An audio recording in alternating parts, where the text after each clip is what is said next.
మాట్లాడిన తర్వాత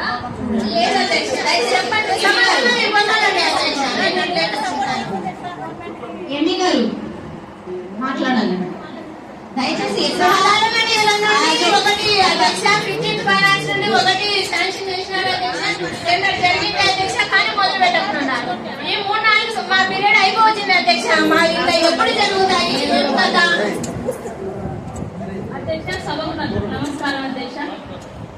4.5 years complete అయిపోయింది అధ్యక్ష. ఇంతవరకు నా వార్డులో మున్సిపాలిటీ తరఫున ₹1 ఖర్చు లేదు అధ్యక్ష. నేను కూడా రాబోయే కొద్ది రోజుల్లోనే ప్రజలలోకి వెళ్లాల్సిన పరిస్థితి వస్తుంది అధ్యక్ష. నేను ప్రజలకు ఏ సమాధానం చెప్పాలి అధ్యక్ష? ఏబిఎన్ చర్చి దగ్గర రోడ్డు ఏమని నేను అడగని రోజు ఉండదు అధ్యక్ష. గౌరవ మినిస్టర్ గారి దృష్టికి కూడా తీసుకెళ్లడం జరిగింది అధ్యక్ష. అక్కడ శంకుస్థాపన టెంకాయ కూడా కొట్టారు. మన కమిషనర్ గారు కూడా వచ్చారు అధ్యక్ష. కానీ ఇప్పటి వరకు నాకు రోడ్ అయితే కంప్లీట్ కాలేదు. ఒక కాలువ కానీ ఒక రోడ్డు కానీ కంప్లీట్ కాలేదు. నేను కూడా అధ్యక్ష తోటి కౌన్సిలర్ల గారితో నేను కూడా నిరసన తెలియజేస్తున్నాను అధ్యక్ష. మాట్లాడండి.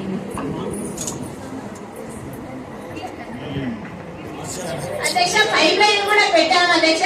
నీళ్లు వాసన వస్తున్నాయి. ఆ పైప్ లైన్ పూర్తి చేయలేదు. పైప్ లైన్ కూడా పూర్తి చేయడం లేదు అధ్యక్ష. పైప్ లైన్ ఏదో వేసినామని వేసామని ఒక వేసినారు. దయచేసి మీ సీట్లలో కూర్చోండి. ఇతర పనులు జరుగుతున్నాయి అధ్యక్ష, కానీ మా వాటిలో జరగడం లేదు. మా వాటిలో అసలు జరగడం లేదు అధ్యక్ష. మా వాటిలో పనులు ఒకసారి మాట్లాడి మాకైతే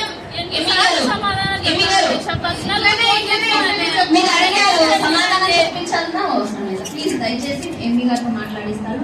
మీరు దయచేసి వివక్షత చూపించకుండా ఆ సభ అధ్యక్షులుగా ప్రతి వార్డుకి అమౌంట్ అలాట్ చేయడం జరుగుతుంది. అలాగే ఎంపీ గారికి అన్ని ఆదేశించడం జరుగుతుంది.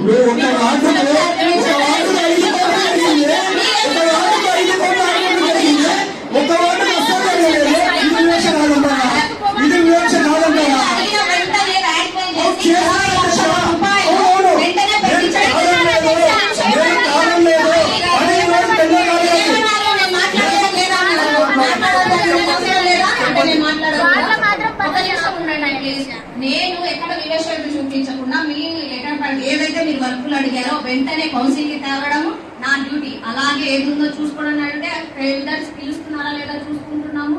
మీ వార్డులలో విజిట్ చేస్తున్నాము. ఎక్కడన్నా ఎంఈ గారికి ఈ వార్డుకే వెళ్ళండి, ఈ వార్డుకు వెళ్ళలేదు అని ఏదైనా చెప్తే నేను వివక్షత చూపించినట్టు. కానీ ఏ రోజు ఏ వార్డు గురించి నేను అలా చెప్పలేదు. ఎంఈ గారు ఒక నిమిషం ఉండండి. వర్క్ జరగలేదు అని అంటే ఎంఈ గారు సమాధానం వాళ్ళు చెప్తారండి. మీరు వివక్షత చూపిస్తున్నారు అని మాట చెప్పొద్దండి అని దయచేసి చెప్పొద్దని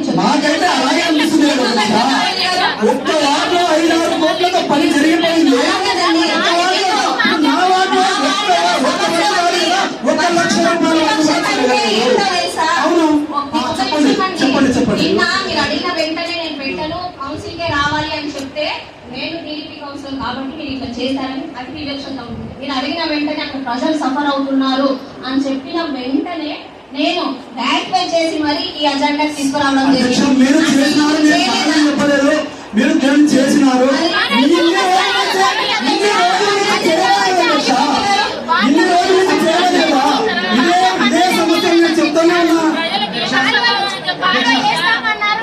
కొట్టి పెట్టుకున్నారు అధ్యక్ష.